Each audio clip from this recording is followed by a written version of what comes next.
പ്രിയ വിദ്യാർത്ഥികളെ, പുതിയ അധ്യയന വർഷത്തിലേക്ക് ഏവർക്കും സ്വാഗതം. ഞാൻ ജോയി ജോൺ, തിരുവനന്തപുരം സെൻറ്റ് ജോസഫ്സ് ഹയർ സെക്കൻഡറി സ്കൂളിലെ കമ്പ്യൂട്ടർ സയൻസ് അധ്യാപകൻ.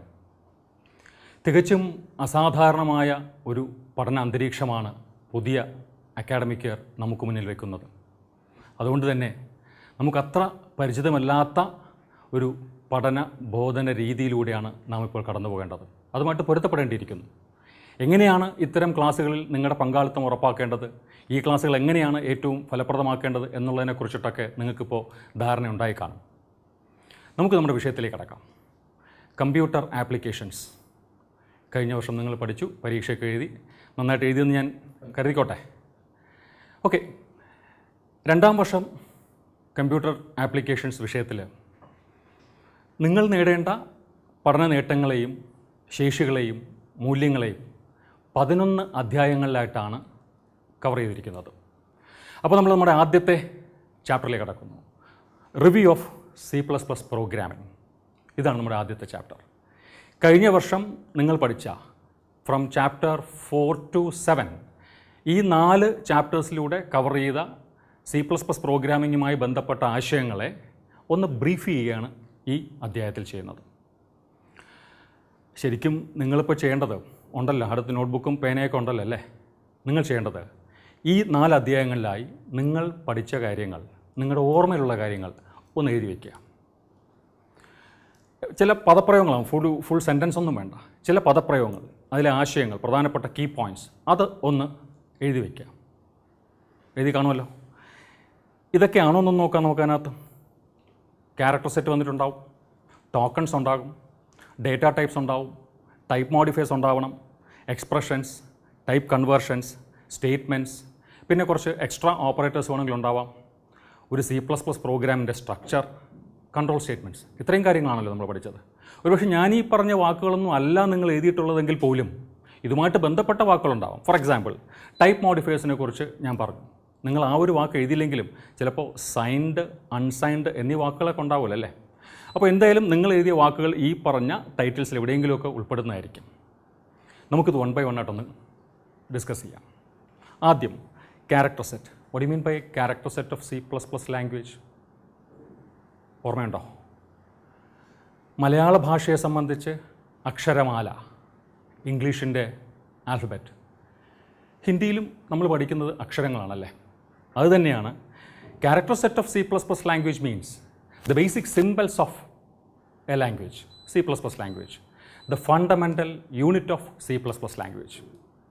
അങ്ങനെയല്ലേ ഓർമ്മയിൽ നിൽക്കുന്നത്? ഇതിനൊരു ക്ലാസിഫിക്കേഷൻ ഉണ്ടായിരുന്നു. 4 ആയിട്ട് ക്ലാസിഫൈ ചെയ്യാം. ഏതൊക്കെയാണ്? Letters, digits, special characters, white spaces. ഇങ്ങനെ 4 കാറ്റഗറി ആണല്ലോ നമ്മൾ പഠിച്ചത്. അത് ഏതൊക്കെയാണെന്നൊക്കെ നിങ്ങൾക്കറിയാം. ഞാൻ അങ്ങോട്ടേക്കൊന്നും കിടക്കുന്നില്ല. അതിനുശേഷം let us move on to the next topic, tokens. What do you mean by tokens? Building blocks of a program. അതാണല്ലോ ഡെഫിനിഷൻ. ഒരു പ്രോഗ്രാം ഉണ്ടായിരിക്കുന്നത് ഈ ടോക്കണുകൾ ഇങ്ങനെ അടുക്കി വെച്ചിട്ടാണ്. അതിനും ഒരു ക്ലാസിഫിക്കേഷൻ പഠിച്ചു. എത്ര ടൈപ്പാണ് ഉള്ളത്?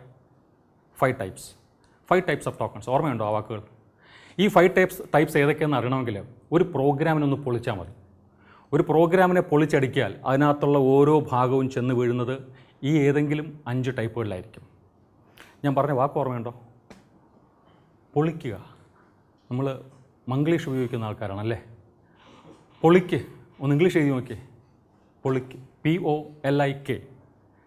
ഇതിനകത്തുണ്ട് ഈ 5 ടൈപ്പ് ഓഫ് ടോക്കൺസും. ഏതൊക്കെയായിരിക്കാം?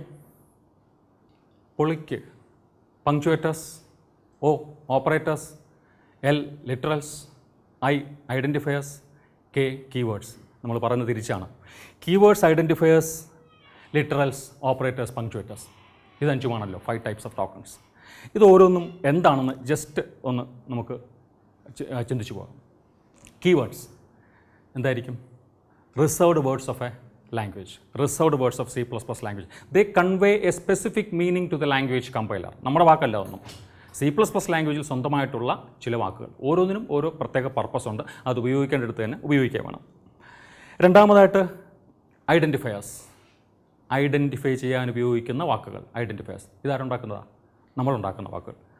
യൂസേഴ്സ് ഡിഫൈൻ ചെയ്യുന്ന വാക്കുകളാണ്. യൂസർ ഡിഫൈൻഡ് വേർഡ്സ് എന്ന് വേണമെങ്കിൽ പറയാം ഐഡൻറ്റിഫയേഴ്സിനെ. എന്തിനാണ് അത് ഉപയോഗിക്കുന്നത്? To identify program elements. എന്താ ഈ പ്രോഗ്രാം എലമെൻറ്റ്സ്? മെമ്മറി ലൊക്കേഷൻസ് ആകാം, സ്റ്റേറ്റ്മെൻ്റ് ആകാം, ഗ്രൂപ്പ് ഓഫ് സ്റ്റേറ്റ്മെൻറ്റ്സ് അതായത് ഫങ്ഷൻസ് ആകാം, ഡേറ്റ ടൈപ്പ് ആകാം. ഇങ്ങനെ പ്രോഗ്രാമുമായി ബന്ധപ്പെട്ട പലതിനെയും ഐഡൻറ്റിഫൈ ചെയ്യാനായിട്ട് നമ്മൾ ഡിഫൈൻ ചെയ്യുന്ന വാക്കുകളാണ് ഐഡൻറ്റിഫയേഴ്സ്. മൂന്നാമത്തെ കാറ്റഗറിയോ ലിറ്ററൽസ്. അതെന്താണ്? കോൺസ്റ്റൻസ് എന്ന് നമ്മൾ പറയാറുണ്ടല്ലേ, മാത്തമാറ്റിക്സിലൊക്കെ നിങ്ങൾ പഠിക്കുന്നതാണ് constants. Literals are constants which have some unique values which do not change during the program run. ആ പ്രോഗ്രാം വർക്ക് ചെയ്യുന്നിടത്തോളം കാലം ആ വാല്യൂവിന് മാറ്റമൊന്നും ഉണ്ടാകത്തില്ല. അതാണ് ലിറ്ററൽസ്. അവിടെയുണ്ട് ക്ലാസിഫിക്കേഷൻ. എത്രയായിട്ട്? 4.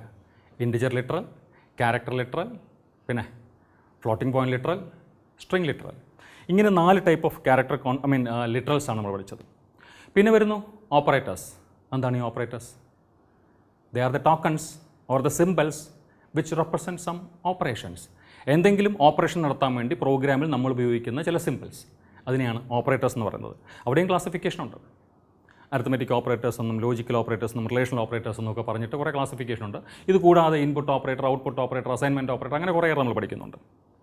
Now last one, punctuators. എന്താണ്? Some special symbols used for the perfection of a syntax. ആ ലാംഗ്വേജിൻ്റെ പല കൺസ്ട്രക്ട്സുകളും ഉപയോഗിക്കുമ്പോൾ ഗ്രാമാറ്റിക്കൽ പെർഫെക്ഷൻ്റെ ഭാഗമായിട്ട്, സിൻടെക്സ് പെർഫെക്ഷൻ്റെ ഭാഗമായിട്ട് ഉപയോഗിക്കുന്ന സം സിംബൽസ്, ഈ സെമി കോളൺ, ബ്രേസ്, ബ്രാക്കറ്റ്സ് തുടങ്ങിയ സിംബൽസിനെയാണ് പങ്ക്ച്വേറ്റേഴ്സ് എന്ന് പറയുന്നത്.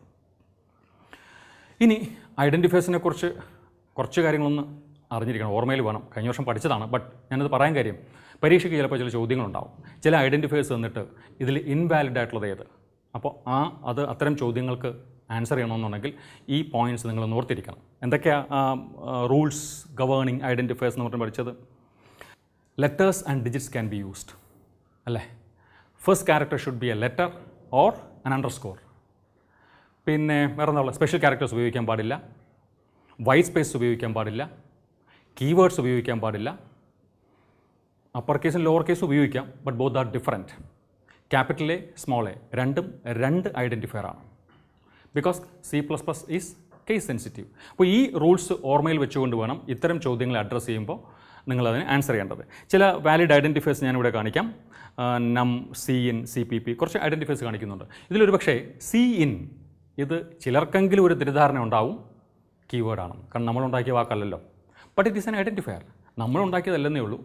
ഇത് ഈ കമ്പൈലറിനോടൊപ്പമുള്ള ഹെഡർ ഫയൽസിനകത്തുള്ളൊരു വാക്കാണ്. വേണമെങ്കിൽ നമുക്ക് പ്രീ ഡിഫൈൻഡ് ഐഡൻറ്റിഫയർ എന്നൊക്കെ വേണമെങ്കിൽ പറയാം. CIN, Cout, CPP ഞാൻ കാണിക്കുന്നു. ഫയൽ നെയിമിൻ്റെ എക്സ്റ്റൻഷനാണ്, അത് നമ്മളുണ്ടാക്കിയതല്ല. But still it is an identifier, valid identifier. മറ്റ് ചില ഇൻവാലിഡ് ഐഡൻറ്റിഫയേഴ്സ് നമുക്ക് നോക്കാം.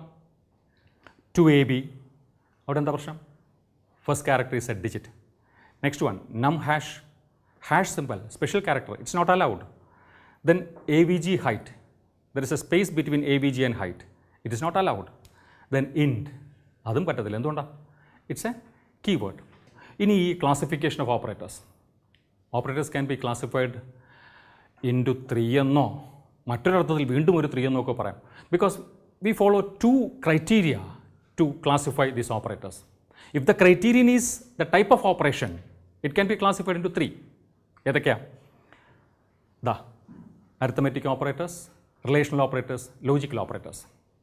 Now, if the criterion is the number of operands, again it can be classified into 3: unary, binary, ternary. ഞാനിപ്പോൾ പറഞ്ഞത് നമ്പർ ഓഫ് ഓപ്പറൻസ്. എന്താ ഈ operant എന്ന് പറഞ്ഞാൽ? The data on which operation is carried out. ഇപ്പോൾ 5+2, 5ഉം 2ഉം operands ആണ്, plus ഓപ്പറേറ്ററാണ്. അപ്പോൾ ഈ ഒരു ഓപ്പറേഷൻ നടത്താൻ ആവശ്യമുള്ള ഡേറ്റയാണ് നമ്മൾ ഓപ്പറൻസ് എന്ന് പറയുന്നത്. അപ്പോൾ നമ്പർ ഓഫ് ഓപ്പറൻസിനെ ബേസ് ചെയ്തിട്ടുള്ള ക്ലാസിഫിക്കേഷൻ വരുമ്പോഴാണ് എന്ത് പറയുന്നത്? Unary, binary, ternary. ഓക്കെ, ചില സിമ്പിൾസ് ഞാനിവിടെ കാണിക്കുന്നു. അരിത്മെറ്റിക് ഓപ്പറേറ്റേഴ്സ് നമുക്ക് 5 എണ്ണം. പ്രത്യേകം ശ്രദ്ധിക്കുക, മോഡുലസ് ഓപ്പറേറ്റർ നമുക്ക് അത്ര പരിചയമില്ലാത്തതാണ്. കഴിഞ്ഞ വർഷമാണ് നമ്മൾ പഠിച്ചത് മോഡുലസ് ഓപ്പറേറ്റർ. പെർസെൻറ്റേജ് സിമ്പിളാണ്, അതിൻ്റെ പേരെന്തുവാ? Modulus operator. എന്താ പണി? It gives the remainder of a division. ഓർമ്മയിലിരിക്കട്ടെ. പിന്നെ റിലേഷണൽ ഓപ്പറേറ്റേഴ്സ്, അവിടെ പ്രത്യേകം ശ്രദ്ധിക്കേണ്ടത് ഇക്വാളിറ്റി ഓപ്പറേറ്റർ. 2 വാല്യൂസ് ഈക്വൽ ആണോ അല്ലയോ എന്ന് ചെക്ക് ചെയ്യാൻ വേണ്ടി ഉപയോഗിക്കുന്ന ഓപ്പറേറ്റർ. സിംഗിൾ ഈക്വൽ പോരാ, ഡബിൾ ഈക്വൽ സിമ്പിൾ വേണം. പിന്നെ logical operators, logical and, logical or, logical not. ഞാൻ കൂടുതൽ ആ ഭാഗത്ത് പോകുന്നില്ല. മറ്റ് ചില ഓപ്പറേറ്റേഴ്സ് കൂടി നമുക്കുണ്ട്. Input operators. ഇൻപുട്ട് ഓപ്പറേറ്റേഴ്സ് എന്ന് പറയുന്നത് ഇൻപുട്ട് ഓപ്പറേറ്റർ മതി, ഒരെണ്ണമല്ലേ ഉള്ളൂ. Double greater than simple. എന്താ അതിൻ്റെ പേര്? ഗെറ്റ് ഫ്രം, എക്സ്ട്രാക്ഷൻ, അതൊക്കെയാണ് അതിൻ്റെ പേര്. പിന്നെ ഔട്ട്പുട്ട് ഓപ്പറേറ്റർ ഉണ്ട്, double less than symbol, put to, insertion എന്നീ പേരുകൾ അറിയപ്പെടുന്നത്. പിന്നെ ഒരെണ്ണം കൂടി പരിചയപ്പെടുത്താം, assignment operator, single equal symbol. അപ്പോൾ ഞാൻ നേരത്തെ ഒരു ഡബിൾ ഈക്വലിൻ്റെ കാര്യം പറഞ്ഞു, വ്യത്യാസം ഓർമ്മയിരിക്കട്ടെ. Single equal symbol is used as assignment operator, double equal symbol is used as a relational operator. ഓർത്തോളൂ രണ്ടിനുള്ള വ്യത്യാസം. അടുത്ത ടോപ്പിക്കിലോട്ട് പോകാം, data types. What you mean by data types? Data types. It's a means to identify the type of data and associated operations. ഒരു data ഏത് ടൈപ്പാണെന്ന് തിരിച്ചറിയുക, അതിലെന്തൊക്കെ operations perform ചെയ്യാൻ സാധിക്കുമെന്ന് കമ്പൈലറിന് കണ്ടാൽ മനസ്സിലാവുക. കമ്പൈലറിന് മനസ്സിലാവുമ്പോൾ നമുക്കും മനസ്സിലാവണം, അതനുസരിച്ചല്ലേ ഉപയോഗിക്കാൻ പാടുള്ളൂ. അപ്പോൾ അതാണ് ഡേറ്റ ടൈപ്സ്. ഡേറ്റ ടൈപ്സിൻ്റെ ക്ലാസിഫിക്കേഷൻ മെയിൻലി രണ്ടായിട്ട് ക്ലാസിഫൈ ചെയ്യുന്നു. ഓർമ്മയുണ്ടോ ആ പേരുകൾ? Basic data types and user defined data types. Basic data ടൈപ്സിനെ മറ്റ് ചില പേരുകളിലും അറിയപ്പെടാറുണ്ട്. ഓർമ്മയിൽ വരുന്നുണ്ടോ? Fundamental data types, atomic data types, primitive data types, എല്ലാം ഒന്ന് തന്നെ. ഏതാ അതൊക്കെ? Int, char, float, double, void. ഈ 5 കീവേഡ്സ്, ഇതഞ്ചും കീവേഡ്സാണ്, ഓർമ്മയിലിരിക്കട്ടെ. ഈ കീവേഡ്സാണ് ബേസിക് ഡേറ്റ ടൈപ്സ് എന്ന് പറയുന്നത് നമ്മൾ ഉപയോഗിക്കുന്നത്. പിന്നെ യൂസർ ഡിഫൈൻഡ് ഡേറ്റ ടൈപ്സ്, തൽക്കാലം നമ്മളത് ഇപ്പോൾ ഡിസ്കസ് ചെയ്യുന്നില്ല. അടുത്ത ചാപ്റ്ററിലേക്കൊക്കെ ചെല്ലുമ്പോൾ അതിനെക്കുറിച്ച് ഡീറ്റെയിൽ ആയിട്ട് കാണാം. ഒന്ന് സൂചിപ്പിച്ചു പോകാം, അറേ, സ്ട്രക്ചർ, ക്ലാസ്, ഇതൊക്കെയാണ് യൂസർ ഡിഫൈൻഡ് ഡേറ്റ ടൈപ്പിൽ വരുന്നത്. Now we move on to type modifiers.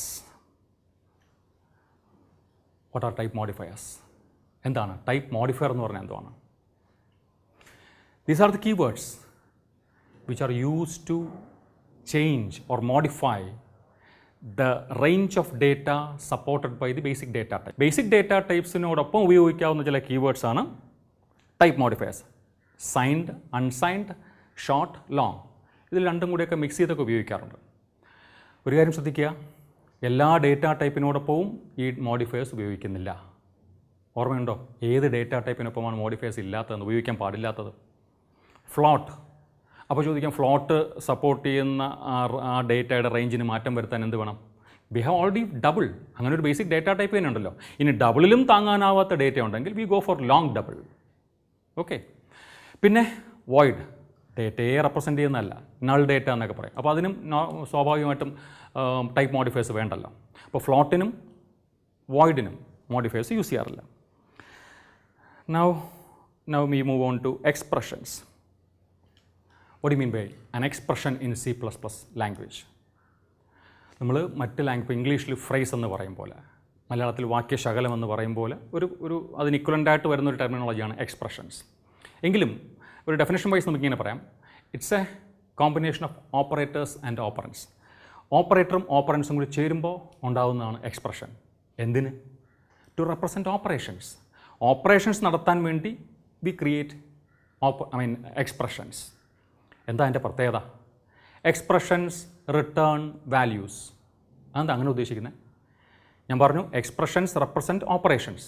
Operation നടന്നാൽ റിസൾട്ട് ഉണ്ടാവും. ഈ റിസൾട്ടിനെയാണ് value return by the expression എന്ന് പറയുന്നത്. 5+2 ഓപ്പറൻസും ഉണ്ട്, ഓപ്പറേറ്ററും ഉണ്ട്. So naturally it is an expression. It returns a value 7. 5ഉം 2ഉം കൂടെ ആഡ് ചെയ്യുമ്പോൾ കിട്ടുന്ന റിസൾട്ട് ആണല്ലോ 7. അതിന് തന്നെയാണ് പറയുന്നത്, നമ്മൾ ഈ പ്രോഗ്രാമിങ്ങിൻ്റെ ഒരു കോൺടെക്സ്റ്റ് എന്ന് പറയുമ്പോൾ 7+2 gives the result 5+2 gives the result 7 എന്ന് പറയാറില്ല പൊതുവിൽ. 7 is the value return by the expression 5+2. Otherwise we can say that 5+2 returns 7. ഇതാണ് അതിൻ്റെ ഒരു ശരിക്കുള്ള സ്റ്റൈൽ. നിങ്ങൾ എങ്ങനെ പറയാൻ പാടുള്ളൂ. ഓക്കെ. അപ്പോൾ അതിൻ്റെ ഒരു ക്ലാസിഫിക്കേഷൻ ഉണ്ട്. ഓപ്പറേറ്റേഴ്സിൻ്റെ ക്ലാസിഫിക്കേഷൻ നമ്മൾ എങ്ങനെ പഠിച്ചത്? Arithmetic, relational, logical. അത് തന്നെ ഇവിടെ അരിത്തമെറ്റിക് ഓപ്പറേറ്റേഴ്സ് മാത്രം വന്നു കഴിഞ്ഞാൽ it is arithmetic expression. Relational ഓപ്പറേറ്റേഴ്സും അതിനാവശ്യമുള്ള ഓപ്പറൻസും വരുമ്പോൾ റിലേഷണൽ എക്സ്പ്രഷൻ. ലോജിക്കൽ ഓപ്പറേറ്റേഴ്സും അതിൻ്റെ ഓപ്പറൻസും വരുമ്പോൾ ലോജിക്കൽ എക്സ്പ്രഷൻ. റൈറ്റ്? ഈ അരിത്തമെറ്റിക് എക്സ്പ്രഷൻസിനെ വീണ്ടും ക്ലാസിഫൈ ചെയ്യുന്നു രണ്ടായിട്ട്. ഓർമ്മയുണ്ടോ? Integer expressions and real expressions. ഇതെങ്ങനെയാണ് ക്ലാസിഫിക്കേഷൻ? രണ്ടും അരിത്തമെറ്റിക് എക്സ്പ്രഷൻസ് ആണ്. So naturally there is a common factor. എന്താ? Arithmetic operators are used in those expressions. പിന്നെന്താ ഡിഫറൻസ് വരുന്നത്? ഇനി ഓപ്പറൻ്റ് അല്ലേ ഉള്ളൂ. ഓപ്പറൻറ്റിൻ്റെ ബേസിലാണ് ഈ രണ്ട് കാറ്റഗറൈസേഷൻ വരുന്നത്. If all the operands are integers, it is known as integer expression. If all the operands are floating point numbers or double type data, it is real expression. അതാണ് എൻ്റെ ക്ലാസിഫിക്കേഷൻ. ഇനി ഇതിൻ്റെ ഒരു പ്രത്യേകതയുണ്ട്. Integer expressions always give you integer results. It returns integer value only. Real expressions return floating point value. അത് ഓർമ്മയിരിക്കട്ടെ. രണ്ടാമത്തെ expression relational expression. അതിൻ്റെ പ്രത്യേകത എന്താ? അവിടെ ഓപ്പറൻസ്, തീർച്ചയായിട്ടും ഓപ്പറൻസും ഓപ്പറേറ്ററും വേണമല്ലോ. അവിടുത്തെ ഓപ്പറൻസ് ആരായിരിക്കും? ന്യൂമറിക് വാല്യൂ ആയിരിക്കണം. നമ്മൾ 4 ടൈപ്പ് ഓഫ് ഡേറ്റ പഠിച്ചു: integer, floating point, character, string. ഇതിൽ ഇൻറ്റിജർ വെച്ചിട്ടും ഫ്ലോട്ടിംഗ് പോയിൻറ്റ് വെച്ചിട്ടും ക്യാരക്ടർ വെച്ചിട്ടും റിലേഷണൽ എക്സ്പ്രഷൻസ് കോൺസ്റ്റിറ്റ്യൂട്ട് ചെയ്യാം. ലെസ് ദാൻ, ഗ്രേറ്റർ ദാൻ, അതൊക്കെയാണല്ലോ കമ്പാരിസൺ. സ്ട്രിങ് വെച്ചിട്ട് ഈ ഓപ്പറേറ്റേഴ്സിനോടൊപ്പം ഉപയോഗിക്കാൻ പാടില്ല. അതിന് വേറെ മെക്കാനിസമാണ്. അതവിടെ നിൽക്കട്ടെ. നമ്മളെ സംബന്ധിച്ച് ന്യൂമറിക് വാല്യൂസ് വരുന്ന, അപ്പോൾ ക്യാരക്ടറിന് എങ്ങനെ ന്യൂമറിക് വാല്യൂ വരുന്നത്? ഓർമ്മയുണ്ടോ? Character constants are internally represented as integer ASCII value. ഓർമ്മയിരിക്കട്ടെ. അപ്പോൾ അവിടെയും നമ്പേഴ്സാണ് വരുന്നത്. അതുകൊണ്ട് ക്യാരക്ടർ കോൺസ്റ്റൻസിനെയും ഈ റിലേഷണൽ എക്സ്പ്രഷൻസിൽ നമുക്ക് ഉൾക്കൊള്ളിക്കാൻ സാധിക്കും. പിന്നെ വരുന്നു ലോജിക്കൽ എക്സ്പ്രഷൻസ്. ഇവിടുത്തെ ഓപ്പറൻസ് എന്താണ്? ബൂളിയൻ. തൊട്ട് മുമ്പ് ഒരു കാര്യം വിട്ടു. റിലേഷണൽ എക്സ്പ്രഷൻസിൽ റിട്ടേൺ ചെയ്യുന്ന വാല്യൂ എന്തായിരിക്കും? ഓപ്പറൻസ് ന്യൂമറിക്കലാണെന്ന് പറഞ്ഞു. റിട്ടേൺ ചെയ്യുന്നതോ, റിസൾട്ടോ, Boolean values, true or false. 5 less than 3. ഇതൊരു റിലേഷണൽ എക്സ്പ്രഷൻ ആണല്ലേ. ഇതിന് റിസൾട്ട് ഉണ്ട്. 5 less than 3 false. 5 greater than 3 പറഞ്ഞാൽ ട്രൂ. അപ്പോൾ എപ്പോഴും always the result will be either true or false. Now logical എക്സ്പ്രഷൻസിലേക്ക് വരുമ്പോൾ ഓപ്പറൻസും ബൂളിയൻ വാല്യൂസ് ആണ്, റിസൾട്ടും ബൂളിയൻ വാല്യൂസ് ആണ്. ഇപ്പോൾ ആൻഡിൻ്റെ കേസ് എടുക്കുകയാണെങ്കിൽ true and true, result is true. True and false, result is false. ഇങ്ങനെ എപ്പോഴും നമ്മൾ ചെയ്യാറുണ്ടോ? True and true, true and false, അങ്ങനെ ഒരു സിറ്റുവേഷൻ നമുക്ക് വരാറില്ലല്ലോ. പക്ഷേ ഓർത്ത് നോക്കുക, കഴിഞ്ഞ വർഷം ചെയ്ത പ്രോഗ്രാമിൽ എനിക്ക് തോന്നുന്നു നിങ്ങൾ ലാർജസ്റ്റ് ഓഫ് 3 നമ്പേഴ്സ് കാണുന്നൊരു പ്രോഗ്രാം ചെയ്ത് കാണാം. അവിടെ ചിലപ്പോഴെങ്കിലും ഒരു ലോജിക്ക് ഉപയോഗിച്ചു. If A greater than B and A greater than C വന്നില്ലേ? ആൻഡ് അവിടെ വന്നു. ആൻഡിൻ്റെ ഓപ്പറൻ്റായിട്ട് ലെഫ്റ്റ് സൈഡിൽ കാണുന്നത് A greater than B, right സൈഡിൽ A greater than C. They are relational expressions. Obviously these relational expressions will give you Boolean values as the result, and those Boolean values will be the operands for this logical and operation. അങ്ങനെയാണ് വരുന്നത്. ഡയറക്റ്റായിട്ട് നമ്മൾ Boolean values കൊടുക്കാറില്ല. നമ്മൾ relational expressions എഴുതും. അവിടെ നിന്ന് കിട്ടുന്ന ട്രൂ ഓർ ഫോൾസ് വാല്യൂസിനെയാണ് ആൻഡിൻ്റെയോ ഓറിൻ്റെയോ നോട്ടിൻ്റെയോ ഒക്കെ ഓപ്പറൻസ് ആയിട്ട് കൺസിഡർ ചെയ്യുന്നത്. നാച്ചുറലി റിസൾട്ടും അവിടെ ട്രൂ ഓർ ഫോൾസ് തന്നെ വരും. Okay, now we move on to type conversions. Data type conversion. അതെന്തിനാ? എല്ലാ ഡേറ്റയ്ക്കും ഒരു ടൈപ്പ് ഉണ്ടല്ലേ.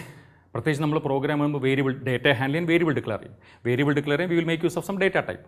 അപ്പോൾ ഒരു ഡേറ്റ ടൈപ്പ് ഉപയോഗിച്ച് ഡിക്ലെയർ ചെയ്ത വേരിയബിളിനെ അല്ലെങ്കിൽ അതിലുള്ള ഡേറ്റയെ ഏതെങ്കിലും ഒരു പർട്ടിക്കുലർ ഓപ്പറേഷന് വേണ്ടി ചേഞ്ച് ചെയ്യേണ്ടി വന്നേക്കാം. സിറ്റുവേഷൻസ് എല്ലാം ഓർമ്മ വരുന്നുണ്ടോ? നമുക്ക് കാണാം. അങ്ങനെ ചേഞ്ച് ചെയ്യേണ്ടി വരുമ്പോൾ ഉപയോഗിക്കാവുന്ന ഒരു കോൺസെപ്റ്റാണ് ടൈപ്പ് കൺവേർഷൻ. 2 രീതിയിലാണ് ടൈപ്പ് കൺവേർഷൻസ് നടക്കുന്നത്. എങ്ങനെയാണ്? Implicit conversion and explicit conversion. അതിന് പേരുമുണ്ട്. Type promotion and type casting. എന്താ ടൈപ്പ് പ്രൊമോഷൻ എന്ന് പറയുമ്പോൾ? It is the implicit conversion and is done by the compiler. നമുക്കതിനകത്ത് റോളൊന്നുമില്ല. കമ്പൈലർ തന്നെ ഡേറ്റ ടൈപ്പിനെ ചേഞ്ച് ചെയ്തോളും. ആ ചേഞ്ച് എപ്പോഴും ഒരു ലോവർ ടൈപ്പിൽ നിന്ന് ഹയറിലോട്ടായിരിക്കും. അതുകൊണ്ടാണ് ടൈപ്പ് പ്രൊമോഷൻ, പ്രൊമോട്ട് ചെയ്യുകയാണ് ചെയ്യുന്നത്. ടൈപ്പ് പ്രൊമോഷൻ എന്നൊരു പേര് വന്നത്. മറ്റൊന്ന് ടൈപ്പ് കാസ്റ്റിംഗ്. ഇത് നമ്മളാണ് ചെയ്യുന്നത്. User is responsible for this conversion. Type casting ഏത് ഡേറ്റ ടൈപ്പിൽ നിന്ന് എങ്ങോട്ട് വേണമെങ്കിലും മാറ്റാം.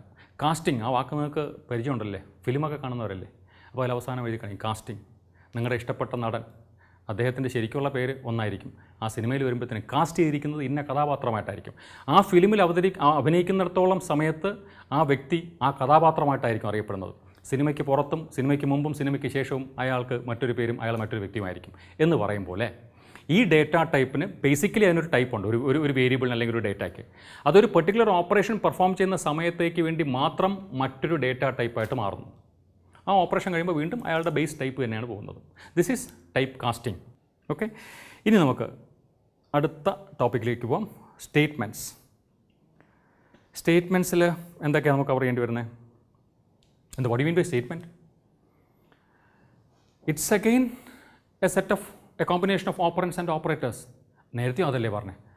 So what is the difference between phrase and expression and a statement? Expression returns value. അവിടെ ഒരു ഇൻകംപ്ലീറ്റ്നെസ് ഉണ്ട്. സ്റ്റേറ്റ്മെൻറ്റ് എന്ന് പറയുമ്പോൾ അവിടെ ദ ആക്ഷൻ ഈസ് കംപ്ലീറ്റ് എന്ന് വെച്ചാൽ നമ്മുടെ ഒരു പ്രോഗ്രാമിന് ആവശ്യമുള്ള ഒരു clear cut instruction it is complete in its sense. അതുകൊണ്ട് അതൊരു സ്റ്റേറ്റ്മെൻറ്റാണ്. പിന്നെ പ്രോഗ്രാമിങ്ങിൽ നമുക്ക് ചില ഡിക്ലറേഷൻസ് ഒക്കെ നടത്തേണ്ടി വരും. അതിനുവേണ്ടിയും സ്റ്റേറ്റ്മെൻറ്റ്സ് ഉപയോഗിക്കാം. നമുക്ക് പരിചയമുള്ള സ്റ്റേറ്റ്മെൻറ്റ്സ് ഏതൊക്കെയാണ്? ഡിക്ലറേഷൻ സ്റ്റേറ്റ്മെൻറ്റ് അറിയാം, വേരിയബിൾ ഇനിഷ്യലൈസേഷൻ സ്റ്റേറ്റ്മെൻറ്റ് അറിയാം, ഇൻപുട്ട് സ്റ്റേറ്റ്മെൻറ്റ് അറിയാം, ഔട്ട്പുട്ട് സ്റ്റേറ്റ്മെൻറ്റ്, അസൈൻമെൻറ്റ് സ്റ്റേറ്റ്മെൻറ്റ്. ഇത്രയുമാണ് ഫോർ ദ ടൈം ബീങ് നമുക്ക് മനസ്സിലാക്കാവുന്നത്. ഇനിയുണ്ട് കൺട്രോൾ സ്റ്റേറ്റ്മെൻറ്റ്സും ജമ്പ്, അവിടെ നിൽക്കട്ടെ. അസൈൻമെൻറ്റ് സ്റ്റേറ്റ്മെൻറ്റ് വരെ എന്താ ഡിക്ലറേഷൻ സ്റ്റേറ്റ്മെൻറ്റ്? ഞാനൊരു എക്സാമ്പിൾ എഴുതി കാണിക്കാം. Int a float b c. വേരിയബിളിനെ ഡിക്ലെയർ ചെയ്യാം. മെമ്മറി അലോക്കേഷൻ നടക്കുന്ന കാര്യമൊക്കെ നിങ്ങൾക്ക് അറിയാമല്ലോ. Now variable initialization statement. ഒരു വേരിയബിൾ ഡിക്ലറേഷനിൽ മെമ്മറി അലോക്കേറ്റ് ചെയ്യുന്നു. അതിനകത്ത് വല്ല വാല്യൂ ഉണ്ടോ? ഉണ്ട്, ഗാർബേജ് വാല്യൂ. നമ്മളായിട്ടൊന്നും കൊടുത്തിട്ടില്ല, ഗാർബേജ് വാല്യൂ എന്ന് പറയുന്നു. അതേസമയം നമുക്ക് തന്നെ ഒരു വാല്യൂ അസൈൻ ചെയ്യാം. മെമ്മറി അലോക്കേറ്റ് ചെയ്യുന്ന സമയം തന്നെ നമുക്കൊരു വാല്യൂ അസൈൻ ചെയ്യാം. അതാണല്ലോ വേരിയബിൾ ഇനിഷ്യലൈസേഷൻ എന്ന് പറയുന്നത്. ഇൻറ്റ് എ ഈക്വൽസ് 5. എക്ക് വേണ്ടി 4 ബൈറ്റ്സ് മെമ്മറി അലോക്കേറ്റ് ചെയ്യുന്നു, 5നെ സ്റ്റോർ ചെയ്യുന്നു. നെക്സ്റ്റ് വരുമ്പോൾ കോൺസ്റ്റ് ഫ്ലോട്ട് പൈ ഈക്വൽസ് 3.4. പൈക്ക് വേണ്ടി മെമ്മറി അലോക്കേറ്റ് ചെയ്യുന്നു, 3.14 ചെയ്യുന്നു. പക്ഷേ അവിടെ ഒരു വാക്ക് കോൺസ്റ്റ്. എന്താ വ്യത്യാസം? പൈ എന്ന വേരിയബിളിൽ ഫർദർ ചേഞ്ച് നടക്കത്തില്ല. It is declared as A constant value. അതിനകത്ത് ഇനി മാറ്റം വരുത്താൻ കഴിയില്ല. എക്ക് ഇനി മാറ്റങ്ങൾ വരുത്താൻ കുഴപ്പമൊന്നുമില്ല. ഇൻപുട്ട് സ്റ്റേറ്റ്മെൻറ്റ് ഒരു എക്സാമ്പിൾ നോക്കാം. സി ഇൻ എ, വലതുവശത്ത് വേരിയബിൾ മാത്രമേ വരുള്ളൂ, ഓർത്തോളുക. ഇൻപുട്ട് ഓപ്പറേറ്ററിന് ശേഷം output statement C out a, cout sum a plus b. അവിടെ നോക്കിക്കോളൂ, ഔട്ട്പുട്ട് ഓപ്പറേറ്ററിൻ്റെ വലതുവശത്ത് കോൺസ്റ്റൻറ്റ് കൊടുത്തിട്ടുണ്ട്, എക്സ്പ്രഷൻ കൊടുത്തിട്ടുണ്ട്, പിന്നെ വേരിയബിൾ കൊടുത്തിട്ടുണ്ട്. എന്ത് വേണമെങ്കിലും ആവാം. അസൈൻമെൻറ്റ് സ്റ്റേറ്റ്മെൻറ്റിലോ അവിടെയും ഞാനൊരു എക്സാമ്പിൾ ഇതാണ്. എ ഈക്വൽസ് 5, 5നെ എയിലോട്ട് സ്റ്റോർ ചെയ്യുക. C equals a plus b return ചെയ്യുന്ന വാല്യൂവിനെ സിയിലോട്ട് സ്റ്റോർ ചെയ്യുക. ഡി ഈക്വൽസ് സി, സിയുടെ വാല്യൂ ഡിയിൽ സ്റ്റോർ ചെയ്യുക. അപ്പോൾ വേരിയബിൾ കോൺസ്റ്റൻറ്റ് എക്സ്പ്രഷനൊക്കെ വരാം. ഓക്കെ, അപ്പോൾ നമ്മൾ സ്റ്റേറ്റ്മെൻറ്റ്സും കവർ ചെയ്തു. Now we move on to some advanced operators. നേരത്തെ ചില ബേസിക് ഓപ്പറേറ്റേഴ്സിനെ കുറിച്ചൊക്കെ പഠിച്ചു. ഇനിയിപ്പോൾ നമുക്ക് കുറച്ച് അഡ്വാൻസ്ഡ് ഓപ്പറേറ്റേഴ്സ്. ഇതിൽ പ്രധാനമായിട്ടും കവർ ചെയ്യുന്നത് അരിത്തമെറ്റിക് ഓപ്പറേറ്റേഴ്സും അസൈൻമെൻറ്റ് ഓപ്പറേറ്റേഴ്സും കൂടി കമ്പൈൻ ചെയ്യുന്നതാണ്. അരിത്തമെറ്റിക് അസൈൻമെൻറ്റ് ഓപ്പറേഷൻസിനെ റെപ്രസെൻറ്റ് ചെയ്യുന്ന ചില ഓപ്പറേറ്റേഴ്സ്. ബേസിക്കലി അതിനെ മൂന്നായിട്ട് നമുക്ക് ക്ലാസിഫൈ ചെയ്യാം. ഇൻക്രിമെൻറ്റ് ഓപ്പറേറ്റർ, ഡിക്രിമെൻറ്റ് ഓപ്പറേറ്റർ, പിന്നെ അരിത്തമെറ്റിക് അസൈൻമെൻറ്റ് ഓപ്പറേറ്റേഴ്സ് അല്ലെങ്കിൽ C++ ഷോർട്ട് ഹാൻഡ്സ് എന്ന് പറഞ്ഞിട്ട്. ഇൻക്രിമെൻറ്റ് ഓപ്പറേറ്റർ അറിയായിരിക്കുമല്ലോ. ഡിക്രിമെൻറ്റ് ഓപ്പറേറ്ററും പ്ലസും മൈനസും രണ്ട് ഫോംസ് ഉണ്ട്. Postfix form and prefix form. ചില എക്സാമ്പിൾസ് ഞാൻ തന്നിട്ടുണ്ട്. ഇപ്പോൾ postfix form A++, A-. Operator is placed after the operand. Prefix ആകുമ്പോൾ operator is placed before the operands. ഇത് അരിത്തമെറ്റിക് അസൈൻമെൻറ്റ് ഓപ്പറേറ്ററിൻ്റെ സിമ്പിൾസ് ആണ്. Plus equals, minus equals. ആ 5 arithmetic ഓപ്പറേറ്ററും they are followed by assignment operator. ഒരു example നമുക്ക് നോക്കാം. Int A equals 5, A++, C out A ++A, C out A. Output പെട്ടെന്നൊന്ന് പറഞ്ഞേ, simple അല്ലേ? എയുടെ സ്റ്റാർട്ടിംഗ് വാല്യൂ 5 ആണ്. ആ A++ൻ്റെ ഒരു എക്സ്പ്ലനേഷൻ ഞാൻ കമൻറ്റായിട്ട് കൊടുത്തിട്ടുണ്ട്. It is equivalent to A equals A+1. Now what is the output? നോക്കാം. 6 കിട്ടിയില്ല ആദ്യം. രണ്ടാമത്തെ കേസിലോ 7, ബിക്കോസ് 2 പ്രാവശ്യം അത് ഇൻക്രിമെൻറ്റ് ചെയ്തു അല്ലേ? ഞാനിതിൻ്റെ കണ്ടിന്യൂഷനിലോട്ട് പോകുന്നു. A-, it is equivalent to A equals A-1. അപ്പോൾ എയുടെ current value now it is 7. തുടക്കത്തിൽ 5 ആയിരുന്നു, ഒരു ഇൻക്രിമെൻറ്റ് കഴിഞ്ഞപ്പോൾ 6 ആയി, വീണ്ടും ഒരു ഇൻക്രിമെൻറ്റ് കഴിഞ്ഞു 7 ആയി. അടുത്ത് ഇങ്ങോട്ടാണ് പോകുന്നത്, ഡിക്രിമെൻറ്റിലേക്ക്. സോ ഇറ്റ് ബിക്കംസ് 6 ബിക്കോസ് ഒരൊറ്റ വേരിയബിൾ അത്. എഗെയിൻ ഒരു ഡിക്രിമെൻറ്റ് കൂടിയുണ്ട്, വീണ്ടും അത് 5 ആയിട്ട് മാറുന്നു. So as far as that particular variable is concern there is no change. either prefix or postfix, whatever it may be. The variable with which this operator is used will be incremented by 1 or decremented by 1. But there is a difference. നോക്കിയോ, ഈ code നോക്കിക്കോളൂ. ഈ operation മറ്റൊരു സ്റ്റേറ്റ്മെൻറ്റിൻ്റെ ഭാഗമായിട്ട് വരുമ്പോൾ there is a difference. Code നോക്കൂ. Int A equals 5, C out A++, C out A. A++നോടൊപ്പം അല്ലെങ്കിൽ ആ A++നെ ഒരു ഔട്ട്പുട്ട് സ്റ്റേറ്റ്മെൻറ്റിൻ്റെ ഭാഗമായിട്ട് യൂസ് ചെയ്തിരിക്കുന്നു. എന്തായിരിക്കും ഔട്ട്പുട്ട്? 5ഉം 6ഉം 5ഉമാണോ?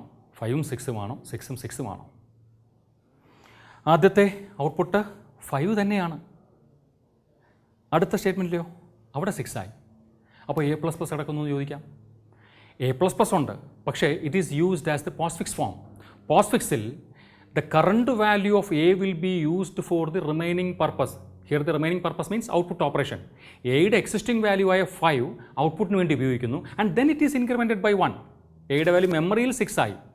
ആ വാല്യൂ നമ്മൾ കാണുന്നത് തൊട്ടടുത്ത സ്റ്റേറ്റ്മെൻറ്റില്ല, സി ഔട്ട് എ. അതുകൊണ്ടാണ് രണ്ടാമത്തെ സ്റ്റേറ്റ്മെൻറ്റിൽ 6 വന്നത്. നൗ മറ്റൊരു വേർഷൻ നമുക്ക് നോക്കാം. ഇൻറ്റ് A equals 5, C out ++A, C out A. ഇവിടെ എന്തായിരിക്കും ഔട്ട്പുട്ട്? ഇതുപോലെയാണോ? 6ഉം 5ഉം ആണോ? 5ഉം 6ഉം ആണോ? അതോ 6ഉം 5ഉം ആണോ? അതോ 6ഉം 6ഉം ആണോ? ആലോചിച്ച് നോക്കൂ. ഇവിടെ ആദ്യം തന്നെ 6 വരും, കാരണം ഇറ്റ് ഈസ് പ്രിഫിക്സ്. പ്രിഫിക്സ് ആകുമ്പോൾ first the value of A is incremented by 1. The change സംഭവിക്കുന്നു. And the changed value will be used for the remaining purpose. Here it is output operation. അപ്പോൾ ഈ use and change and use, അതാണ് concept. Postfix എന്ന് പറയുമ്പോൾ use ചെയ്യുക പിന്നെ change ചെയ്യുക. Prefix എന്ന് പറയുമ്പോൾ ചേഞ്ച് ചെയ്യുക പിന്നെ യൂസ് ചെയ്യുക. റൈറ്റ്. ഇതിൻ്റെ ഔട്ട്പുട്ട് രണ്ടാമത് വരുമ്പോഴും 6 തന്നെയാണ്. അപ്പോൾ ഓൾമോസ്റ്റ് പ്രോഗ്രാമിങ്ങിലേക്ക് എത്തുന്ന ഒരു ഘട്ടം വരെ നമ്മളായി കഴിഞ്ഞു. ഇനി അടുത്ത് നമ്മൾ പ്രോഗ്രാമിലോട്ടാണ് കിടക്കുന്നത്, പ്രോഗ്രാമിൻ്റെ ഒരു സ്ട്രക്ചർ. അപ്പോൾ അതിനു മുമ്പ് ഇതുവരെ പഠിച്ചതൊക്കെ ഓർമ്മയിലുണ്ടോ എന്ന് നോക്കണ്ടേ. ഞാനൊരു ചെറിയൊരു അസൈൻമെൻറ്റ് തരികയാണ്. അതിനു മുമ്പ് അതേ കുറച്ച് അരിത്തമെറ്റിക് അസൈൻമെൻറ്റ് ഓപ്പറേഷൻസിൻ്റെ എക്സാമ്പിൾസ് കാണിക്കുന്നുണ്ട്, നിങ്ങൾ നോക്കിക്കോളൂ. അത് സിമ്പിളാണ്, ജസ്റ്റ് ഒന്ന് നോക്കിപ്പോയാൽ മതി. ഓരോന്നിൻ്റെ എക്സ്പ്ലനേഷൻ. ഇപ്പോൾ A+C=B എന്ന് പറയുമ്പോൾ A=A+B, num-E=1 എന്ന് പറയുമ്പോൾ num=num-1. അത് ഓരോന്നൊന്ന് ജസ്റ്റ് നോക്കി പോവുക. നിങ്ങൾക്ക് തരുന്ന വർക്ക് ഒരു ചെറിയൊരു അസൈൻമെൻറ്റ്. ഇത്രയും ചോദ്യങ്ങളാണ്, 10 ചോദ്യങ്ങളേ ഉള്ളൂ. ഒരു 1 ലൈൻ എക്സ്പ്ലനേഷൻ അല്ലെങ്കിൽ ഒരു 1 വേർഡിൻ്റെ ആൻസർ. ഇതുവരെ നമ്മൾ ഡിസ്കസ് ചെയ്തതിനെ ബേസ് ചെയ്തിട്ട് മാത്രം ഉൾക്കൊള്ളിച്ചിരിക്കുന്നതാണ്. ഇതിൻ്റെ ആൻസേഴ്സ് എഴുതുക. ഈ ചോദ്യങ്ങൾ ആദ്യം നിങ്ങളുടെ നോട്ട്ബുക്കിൽ എഴുതിയെടുക്കണം. എന്നിട്ട് ഉത്തരങ്ങൾ എഴുതണം. ആ ഉത്തരങ്ങൾ നിങ്ങളുടെ പ്രിയപ്പെട്ട സ്വന്തം അധ്യാപകരുമായി പങ്കുവയ്ക്കുക. അതിൻ്റെ ശരി തെറ്റുകളൊക്കെ മനസ്സിലാക്കിയെടുക്കുക. ഇനി അതിനൊന്നും സാധിച്ചില്ലെങ്കിൽ പേടിക്കേണ്ട, അടുത്ത ക്ലാസ്സിൽ നമ്മൾ തുടങ്ങുന്നത് ഇവിടെ നിന്നായിരിക്കും. അപ്പോൾ എല്ലാ ആശംസകളും. All the best.